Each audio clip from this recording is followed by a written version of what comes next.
I want to talk to you on the subject this morning together with our team on practicing Sabbath rest. Practicing Sabbath rest. You know, we have a strange relationship with rest in our world because most of us believe and recognize that it's necessary. We'll defend it. We'll tell everyone else that they need it. But if we're honest, most of us aren't actually practicing real rest intentionally.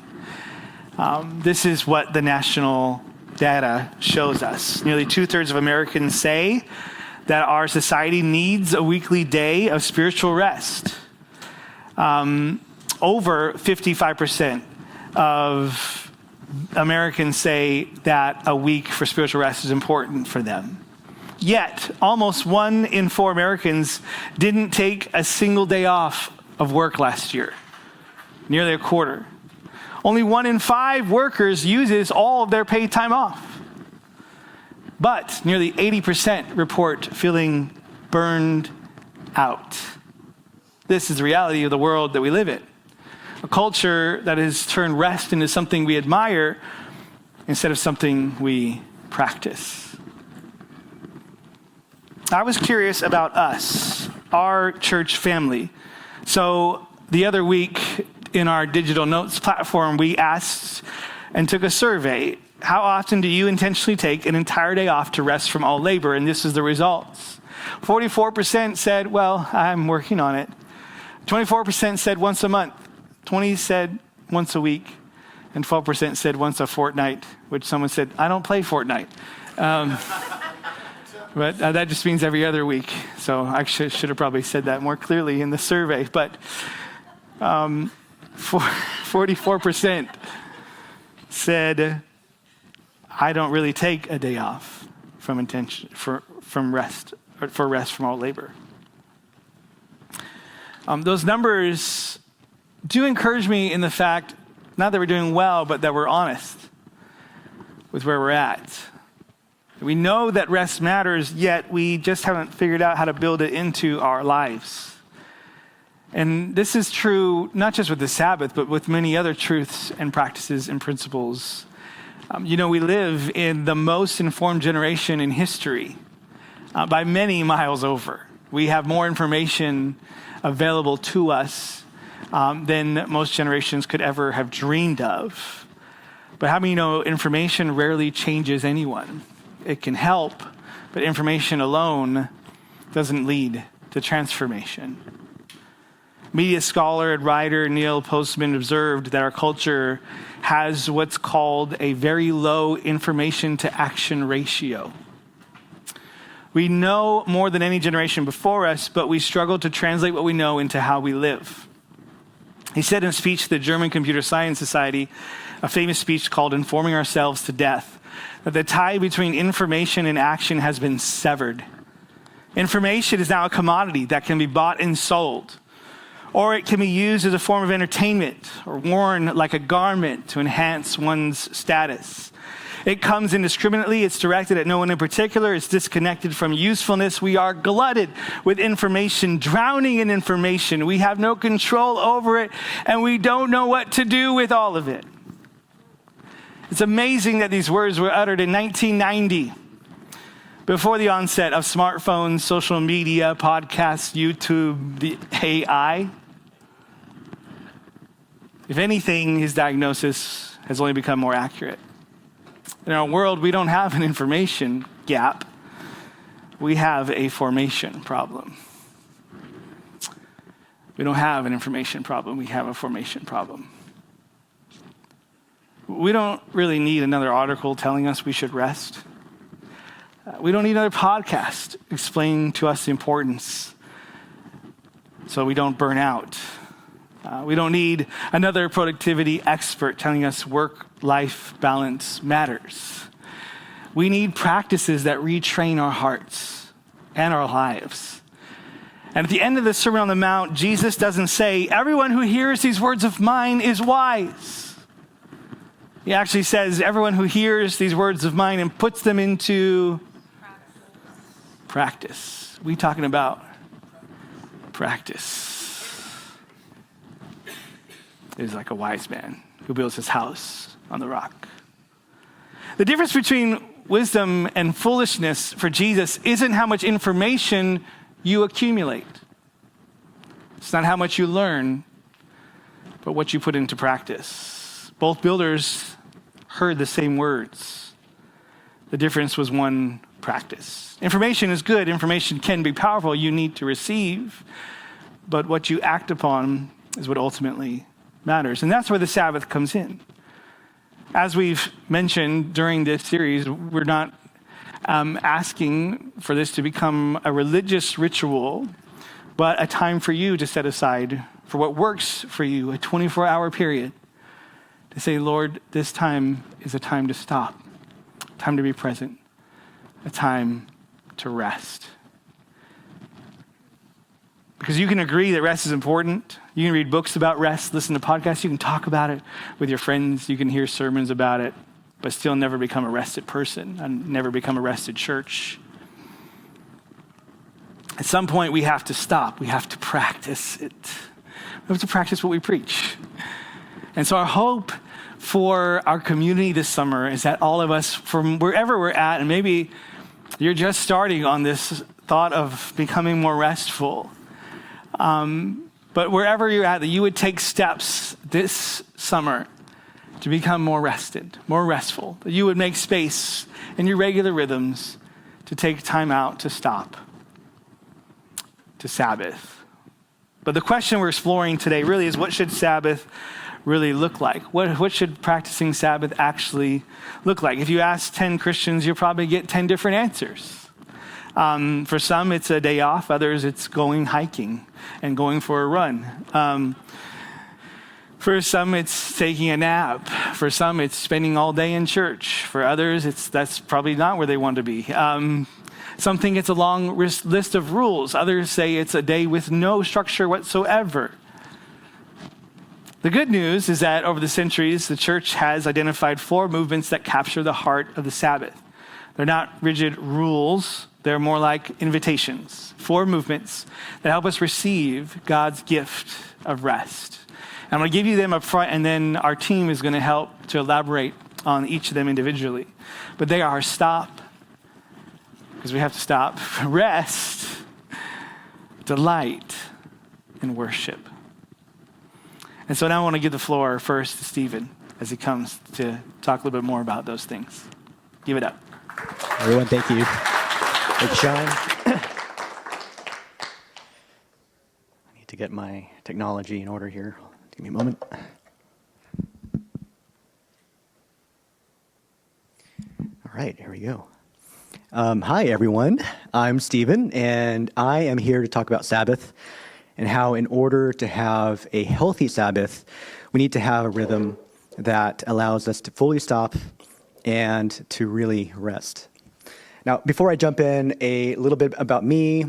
I'm married to Lisa Fong. She's over here. And I'm a dad to 2 amazing girls, Kaylee and Claire. I'm also an elder here and also on the board. And if you've talked to me more than 15 minutes, then you probably know that I'm really into bikes, like bicycles. And in fact, if you looked at my photo library over the past month, bicycles and bicycle activities are the number 2 category out of all my photos. My family actually is number 3 in that list. And any guesses as to what the number 1 category is? Dogs, food, good guesses. It's cats. It's cats. Yeah, it's actually kittens. I have 70 photos of kittens in my photo library right now. We happen to be fostering a litter of kittens. They're really fun, really cute, and they're up for adoption if anybody is interested. All that to say, bikes are a big part of my life. They're what keep me in shape-ish. They are a great vehicle for me to push myself, and also a way for me to connect with people. And for me, it's part of my practice to find rest and solitude for my mind and my spirit.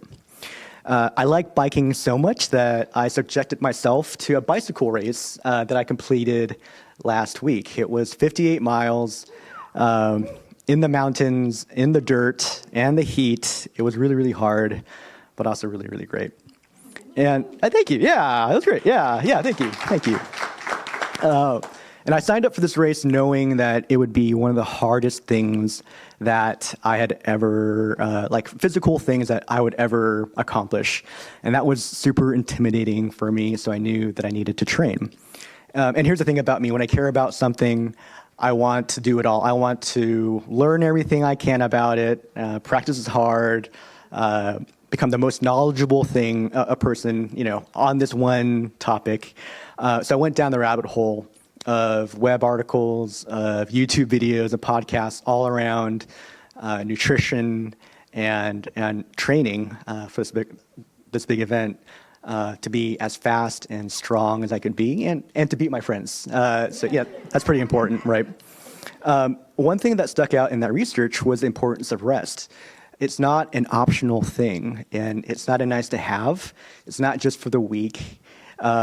It's a mandatory part of training. And here's what I learned. It's not the work of riding your bike or lifting weights that makes you stronger. The hard work actually breaks you down. Every hard effort creates microscopic tears in your muscles and your tendons and your ligaments. And the workout itself is actually a force of breaking your body. It's the space in between workouts when you stop and rest that the body does the real work. It's when it knits those tears back together and builds you back to be stronger and more resilient than you were before. I felt that. When I rested well, I came back stronger. But when I tried to optimize, which is another part of me, when I tried to squeeze in just one more workout a week, it didn't make me any stronger. It actually wore me down. I got more tired, more prone to injury, more likely to fail that next big workout, and more likely just to burn out completely. The breaking without rest wasn't building me up. It wasn't making me stronger. It was just breaking me. Now, most of us aren't training for bike races, but Scripture does talk about our lives as a race. Paul wrote at the end of his life, "I have fought the good fight, I have finished the race, and I have kept the faith." And if our lives are like a race, then the same principle holds. The effort isn't what makes us strong. The effort breaks us down, and it's rest that builds us back up again. But here's our problem. Most of us are living in a constant state of breaking down with no space to repair. We're riding hard every day and never getting off that bike. And just like my overtraining, it doesn't make us stronger. It leaves us tired, fragile, prone to injury, and headed for burnout. We mistake the breaking for the building. Sean has talked about throughout this series about how connected our body, minds, and spirit really are. And in a similar way to our bodies, a mind that never stops doesn't get sharper, it becomes anxious and foggy. And the spirit that doesn't rest doesn't grow deeper, it becomes dry and brittle. We're not designed to be under load all the time. We're meant to rest. So how do we do this? By fully stopping and really resting. Fully stopping is getting off your bike because repair only happens when you fully stop. In my training, that meant calendaring my week out around what days I would work and what days I would rest. I had to protect those days because my rest days were just as important as my hard work days. And the same is true for anybody that isn't training for a race. To fully stop is to create margin, to actually put down our loads, not to just move it to another shoulder. The hardest part is this, though. The things that stop us from stopping usually aren't bad things. They're our jobs. They're what puts food on the table. They're our commitments to our community, our responsibilities to our families. They feel good, they feel important, but they never end. And added together, they fill every gap and never let us off the bike. there's this moment in Mark's gospel. The disciples have been pouring themselves out. And Jesus says to them, "Come with me by yourselves to a quiet place and get some rest." Their work wasn't finished. There were still crowds. There were still needs. The to-do list was not done. But Jesus called them to stop in the middle of their work because the work would still be there. And he knew that they would not last if they didn't pause.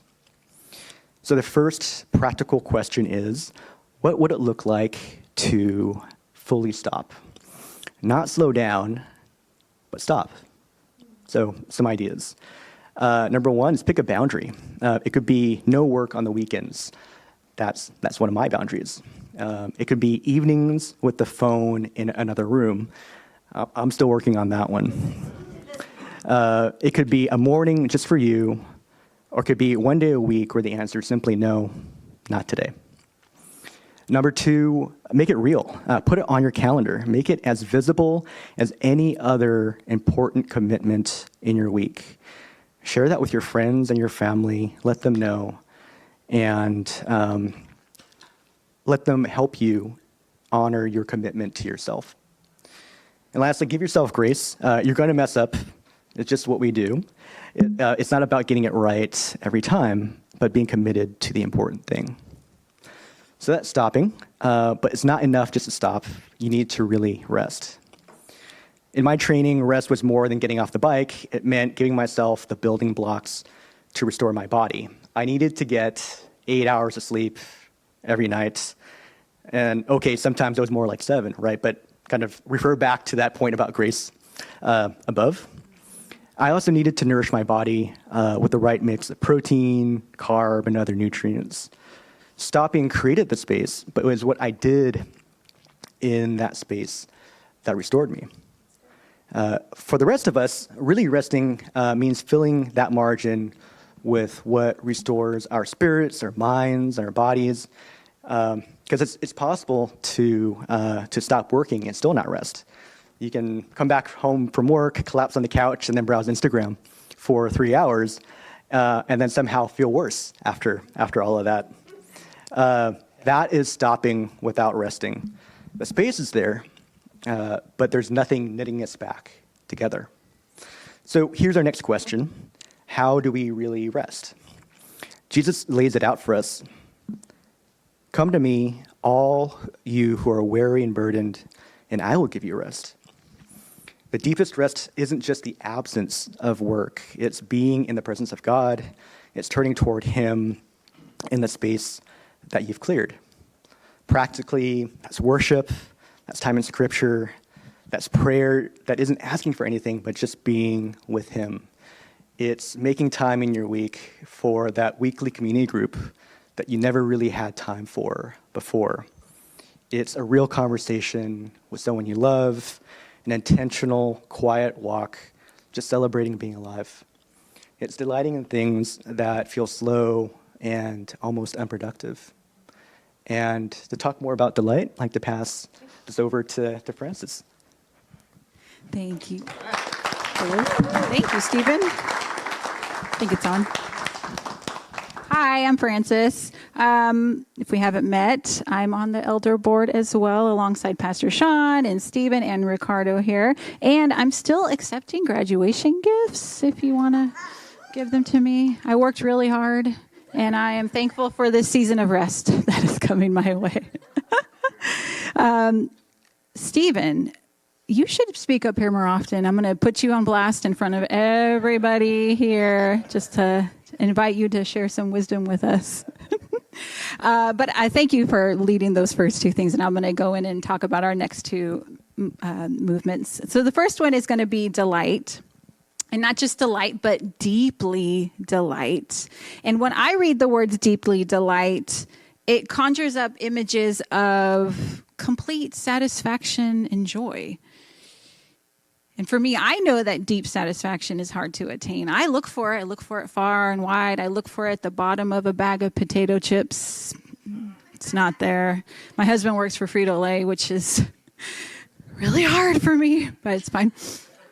But in John Mark Comer's book, The Ruthless Elimination of Hurry, he talks about this endless search for satisfaction and contentment as well, and how we all engage in that search.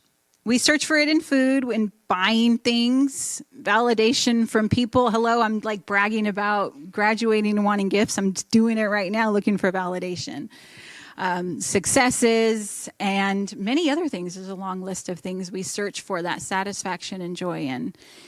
But to help bring levity to why this search on earth is futile, I always keep in my heart the quote from Augustine from Hippo, and he says that you have made us for yourself, O Lord, and our heart is restless until it rests in you. And that helps bring levity to me there. And I thought it was a typo. I thought Augustine had a typo. Shouldn't it say our hearts are restless until they rest in attaining a better life than all the people I went to high school with? No, that's not what he meant. But I guess Augustine got it right. Exactly right, actually, because God is the cure to the restlessness in our hearts. He is enough. We will not find deep delight and contentment in more things, bigger houses, new cars, new kitchens, more well-behaved children, even parents that maybe politically align with us. No, delight comes from gratitude and contentment in God and what God has given to us. We'll never find joy on earth or in earthly things like we will when we're with Jesus. And so with that being said, if one of the Sabbath movements is to deeply delight, and we know that our deepest satisfaction and delight will only come from gratitude and time with God, while we're on earth and considering our Sabbath activities and how to actually practically make that happen, we can ask ourselves, does this Sabbath activity deepen my joyful contentment in God? God, the one true source of deep delight for my soul. As you're preparing for your Sabbath and what it looks like, and this question stirs up thoughts of what moves you personally towards delighting God, maybe make a short list of things that consistently bring you joy in his presence, and one or two things that consistently distract you from him. I know for me, going around my house and pointing out all the things that need to be fixed, that doesn't conjure up contentment, but it does a great job of distracting me. And then for some of us, things that bring you joy might be taking that long walk, or I like being on my bicycle as well, just like Stephen. We're trying to get Pastor Sean on a bike. It is not working. Lingering over a long meal, enjoying God's creation, reading and meditating on scripture slowly, sitting on a porch or in a park with a cup of coffee, listening to worship music and actually engaging with that music, and taking a nap, journaling, spending unhurried time in prayer. Also in Dan Allender's book, Sabbath, it's another great read, he ties it up and says it in this way. He says, the only parameter that is to guide our Sabbath is delight. Will this be merely a break, or is it joy? Sabbath isn't just about ceasing productivity. Yes, that's part of it. But let's not miss the point that the purpose of stopping and slowing down enough is to find joy and delight in the God who loves us and finding contentment in him. And that's possibly where we might miss the mark. The activity that you partake in during your Sabbath isn't the goal. The spiritual practice is the vehicle to connect you to God and his goodness. Delight is enjoying God's gifts, and worship is letting those gifts lead us back to the gift giver. The joy we find in our leisurely walk isn't found in the accomplishment of reaching our step goal for the day, but to bring you to a place of worship of him, of God. Which brings me to my last Sabbath movement, to worship, to wholeheartedly worship. Super easy for us to enjoy God's gifts without thinking much about God himself. We can enjoy a beautiful sunset, a great meal, a day with family, splashing around the pool. Just hearing those noises of them in the pool just brings a calmness to me. Time outdoors, and it can end at that. Just enjoy the beauty of it. And I think even a lot of us are going to have some of those times over our summer break. So that's awesome. But the Sabbath invites us to go just one step further, to let those gifts draw our hearts back to worship. The goal isn't to check off those activities, those spiritual activities. The goal is to become more aware of God's presence, his goodness, and his beauty. And just as we are commanded in the book of Exodus to remember the Sabbath is a reminder that life is a gift. In Exodus 20, verse 8, it says, "Remember the Sabbath day and keep it holy." We are commanded to remember to be present to the moments as we encounter them and to find the joy in them. I find a ton of grace and relief in this command from God, to know that God knew me so well that I would need to be reminded to observe the Sabbath, to cease work, to put down the to-do list, the piling on the shouldas and the couldas and the yes, I'll sign up for that. Yes, I can host those people. Yes, I'll watch your kids. Please, everything, but I am drowning. That new kitchen gadget is going to perfect my life. I don't have an air fryer, but apparently I need an air fryer. Thank you to such a good God that lifts my chin gently up and says, look around, taste and see that God is good. That it is good, and what I have given you is good. And as you are engaging in your Sabbath, the checkpoint can be to ask yourself, does this activity connect me more deeply to God and his goodness and beauty? The goodness that is all around me in my life. And does that move me toward worship? Is there a time in my worship practice dedicated to being with God? And to reiterate what Pastor Sean has been saying over and over the last few weeks, is that these movements aren't to add more onto your life and your obligations, but it's to say yes to something better. To examine where our efforts and attentions are being placed, to tip the balance maybe a bit more towards rest, towards joy, towards delight in the Lord. And our hope is that as Stephen and I and Pastor Sean have discussed what it looks like to practically practice rest and engage in Sabbath, that we would each gently, gracefully fold these rhythms into our lives. And we want to be a community that practices what we preach. We're not merely just gathering information and passing along and talking about spiritual formation. We want to be about spiritual formation. We want to encourage everyone to take time to rest, to take a day off from all work every week, to take extended vacations if you can. And not as a reward from your work, but to lead and work from a place of rest, not to work for the rest. And we fundamentally believe this. Not only that, but as a board, we have encouraged our lead pastors, Pastor Sean and Jen, to take an extended rest, a sabbatical rest. And candidly, they did not want to take an extended sabbatical rest. But for context, for anybody that may be wondering what a sabbatical rest is, a ministry sabbatical is an extended stepping away from regular ministry duties that normally takes place every 7 years. And this is to allow ministry leaders to spiritually rejuvenate in order to serve the church from a place of rest and renewal. We are encouraging this sabbatical season for our pastors to rest for work and the work that is to come for our Society Church community. After prayerful consideration and lots of prepping, our pastors, Pastor Sean and Pastor Jen, will be taking an 8-week sabbatical leave beginning this week.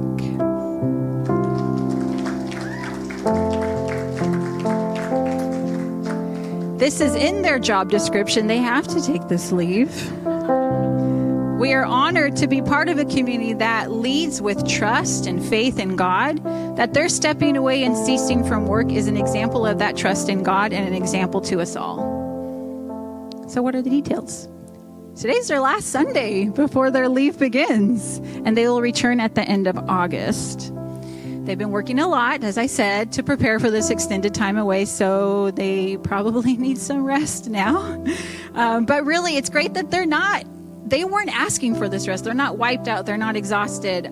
But just for fun, let's recap what they have done in the last 7 years.